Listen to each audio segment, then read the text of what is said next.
C'est très bientôt, le 2 octobre prochain, l'événement des Pas pour la santé. On en parle immédiatement avec Alain Demers, qui est directeur général de la Fondation de la Cité de la Santé. Monsieur Demers, merci d'être présent. Merci de m'accueillir. Très, très plaisir.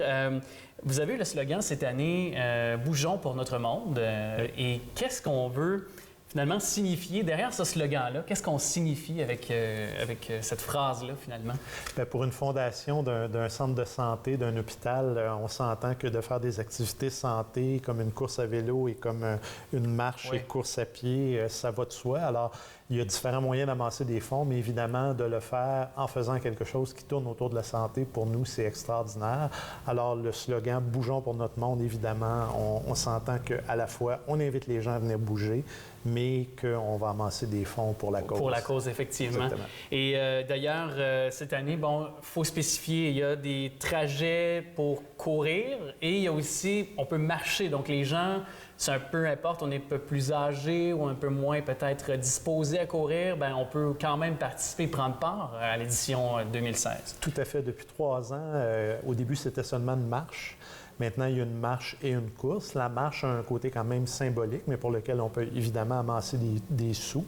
La course, pour ceux qui ont un côté un petit peu plus compétitif, qui aiment ça avoir leur temps, tout ça, bien, on est tous équipés avec les puces qui calculent le temps exactement. Oui, alors donc, il y a une course pour enfants d'1 kilomètre et il y a la possibilité de faire un 5 et un 10 kilomètres de course. Et la marche, bien, tout le monde qui fait l'activité est invité à la faire à la fin de l'événement, en fin d'avant-midi. Alors, intéressant pour les enfants, par exemple, et je sais que c'est toujours quelque chose de cute. Je vais me permettre ce terme espagnol pour dévoiler que souvent, il y a la maman ou le papa qui court avec son enfant dans le 1 kilomètre, par exemple. Alors, je sais que ça donne toujours de beaux moments de les voir aller. Alors, on invite les gens à le faire fortement. Et depuis quelques temps, justement, depuis l'essor de cette activité-là, des Pas pour la santé, vous avez investi comment dans l'argent, finalement, qui en a été récolté? Dans quel secteur, si on peut dire, qu'on veut le dédier? Oui, la dédier, effectivement. Au début, cette activité-là était pour la recherche en oncologie. Maintenant, il y a 7 différentes façons qu'on supporte le centre de santé. Donc, il y a encore la recherche en oncologie. On a un gros projet par rapport aux soins palliatifs, des bourses aux infirmières. Alors, tout ça est sur le site Internet de la Fondation, à des Pas pour la santé.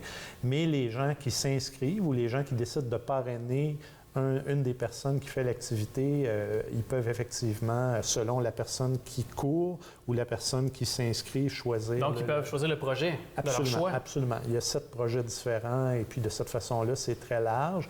La recherche en oncologie en faisant encore partie cette année. Mais c'est très rare, il me semble, d'avoir cette option-là de démontrer aux gens, dans le fond, de choisir la cause pour laquelle ils vont courir, puis on dirait qu'on comprend encore plus concrètement où l'argent va s'en aller finalement, puis c'est encore plus transparent, je trouve.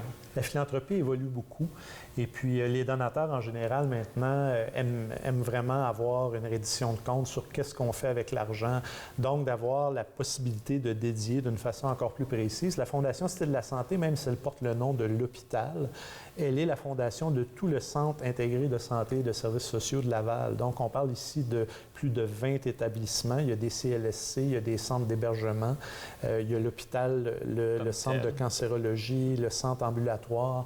Alors, évidemment, bien, donc, ça regroupe beaucoup de champs d'activités, pas d'activités, mais de soins en santé.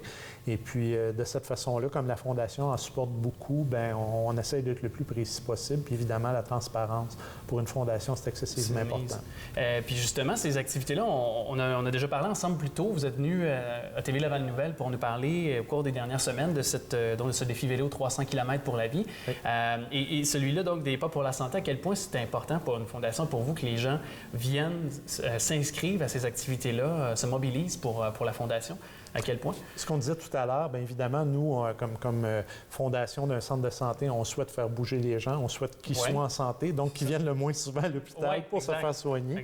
Évidemment, pour amasser des fonds, parce que comme je disais, étant donné que la Fondation supporte beaucoup de champs, tu sais, quand on parle de la cancérologie, mais on parle de la pédiatrie, de la gériatrie, de la cardiologie, puis... Mais dans votre budget opérationnel, c'est très important quand même, ces sommes-là. Absolument. Évidemment, là, dans le cadre de cette activité-là, cette année, on espère amasser plus de 100 000 qui sera ensuite redistribué pour ces projets-là précis. Alors, c'est sûr et certain que ça représente un pourcentage. Là, présentement, c'est environ 2 millions par année. Okay. Donc, on parle d'à peu près un 20e de ça juste pour cette activité-là. C'est fort intéressant. Et là, justement, les gens peuvent s'inscrire. Là. C'est à défaut, parce que le défi vélo 300 km, c'était terminé lorsqu'on s'était parlé pour les inscriptions, mais là, les gens peuvent s'inscrire. S'ils voient l'entrevue là, présentement, peuvent le faire même la journée dite de l'événement, c'est-à-dire le 2 octobre. Jusqu'à la veille. Jusqu'à la veille? Oui, tout à fait, parce que le jour même, là, on va être trop à la dernière minute. Mais évidemment, on invite les gens à s'inscrire rapidement. Et la particularité qui est fort intéressante, c'est que nous, on veut avoir le plus de gens possible. Et le défi vélo, chaque cycliste doit amasser une somme précise, alors que pour des pas pour la santé, les gens ne sont pas obligés d'amasser des fonds en plus. Il y a un frais d'inscription, bien entendu. Mais faites-le pareil. Donc, on veut que les gens, bien sûr, se fassent parrainer, mais pour amasser le plus de fonds possible, mais surtout qu'ils s'inscrivent et qu'ils viennent courir ou marcher avec nous. En grand nombre puis évidemment, ce sera sur le site et les rues avoisinantes de l'hôpital, la Cité de la Santé, là, où va se dérouler cette année encore l'activité. Là. Absolument. Autant le parcours de course, de marche, mais aussi il y a des jeux pour enfants, il y a des artistes de 2 émissions, là, Toc Toc Toc et Selmy Gondi, qui vont être là sur place, qui vont faire la course avec les enfants, des jeux gonflables. Bref, il y a un événement familial autour de ça, en plus d'événements sportifs. Alors, c'est très intéressant. On va surveiller ça de pied ferme. Donc, des pas pour la santé. C'est évidemment au profit de la Fondation de la Cité de la Santé. Puis moi, je vais mettre mes souliers de course. Pas ceux-là, mais je vais mettre mes souliers de course. Je vais aller courir un petit 5 km pour la cause. Et je vous invite à faire d'autant, vous aussi, à la maison, pour donc, cette fondation. Monsieur Alain Demers, directeur général de la Fondation Cité de la Santé, merci beaucoup d'avoir été avec nous. Merci de votre invitation. Puis, évidemment, on souhaite le beau temps et qu'il y ait beaucoup de gens pour le 2 octobre prochain. Merci.